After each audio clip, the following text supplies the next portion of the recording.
Hey there and welcome. I'm the College Confidant. The TLDW for this video: if you're going to cram and study last minute for your exams, do it properly. That means figuring out how much time you'll need to cram for a course and clearing your schedule for that time period. It also means gathering all of these study materials beforehand and being ready to make tough decisions when the unexpected happens during that last minute study period. So give this video a watch if you find yourself constantly having to cram for tests and exams. It's a gift and a curse, cramming is, also known as last-minute studying for tests and exams. Every student has done it at some point, but there are some of us who continue to do it with regularity. And this is bizarre because we all generally know that cramming is not a good habit. But unfortunately for some of us, cramming keeps working, meaning it keeps giving us good results. And from this positive feedback, we feel this sense of assurance that instead of managing our time better and starting to prepare and study earlier, we can just resort to cramming once again. All of that is to say, if you are a crammer, if you do all of your studying last minute, stop it. Begin studying earlier and work on your time management skills. But in the meantime, if you are going to cram, do it properly. And that's what I'm going to talk about in this video. We can say that cramming is the art of not preparing for an exam until the last moment.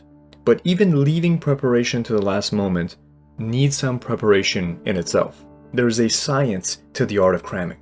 So let's get into it. First, the most important thing every crammer must do is figure out how much time they will need to cram for this exam or course or whatever. This is what I call the cramming duration assessment. You can use a few different metrics to do this, like how many pages of assigned readings there are, how long it takes to do sample questions, and your general level of comprehension and confidence in this subject. Of course, this is just an estimate, and you'll get better at making this duration assessment over time, but it should nail down roughly how many days or weeks you'll need to cram for this course. And obviously part of that assessment is the interaction between these different courses around exam time. So if course A needs 3 full days of cramming and course B needs 2 full days of cramming, and both of these exams fall on the same day, then the cramming has to begin at a minimum of 5 days before to fit it all in. Another hugely important task for the crammer is to know everything that they don't know. This means that the crammer must gather and compile all the necessary course material before they begin their actual last-minute studying. This means all the books, the lectures, notes, practice tests that you're going to need during your cramming.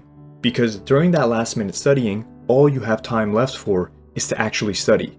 You don't have time to do these other things like looking for books or seeing if you can find past exams. During the cramming period, everything should be ready to go so that all you need to do is study. And naturally following this notion of limiting your focus to only studying during the cramming period, crammers must ensure that their schedule during the cramming period is entirely insulated from all other activities and responsibilities. You have volleyball practice? You're not going. You have a dentist appointment? Cancel it. Clear your calendar entirely for when it's going to be cram time. The last aspect that proper crammers should be aware of is that there are going to be trade-offs and decisions that need to be made quickly. As a crammer, lack of time is your biggest issue, and so when the unexpected happens, you need to be able to make choices and carry on studying. For example, when you have 1 day left before the exam, you might come to the realization that there is simply not enough time to cover everything that you wanted before the start of the exam. That doesn't mean you just keep going with the same studying you were doing and hope you cover everything. It means you make a tactical decision. You can either speed up your studying style to be able to cover everything, albeit in less detail and in a more rushed fashion, or you start skipping some parts that you can ignore and give more attention to the rest of the material that you think is more important. And again, this is a decision that you have to make quickly and not ponder on because you have 24 hours left before the exam. You make a choice, a trade-off, and you follow through with that decision and you don't look back. As a final disclaimer, you are better slowly getting off of the habit of cramming. But in the meantime, you want to make sure your cramming is at least being done effectively. So keep these ideas in mind. So I hope you found that helpful. Do me a favor and press the like button, and do yourself a favor and subscribe for more student content. And I'll see you in the next one.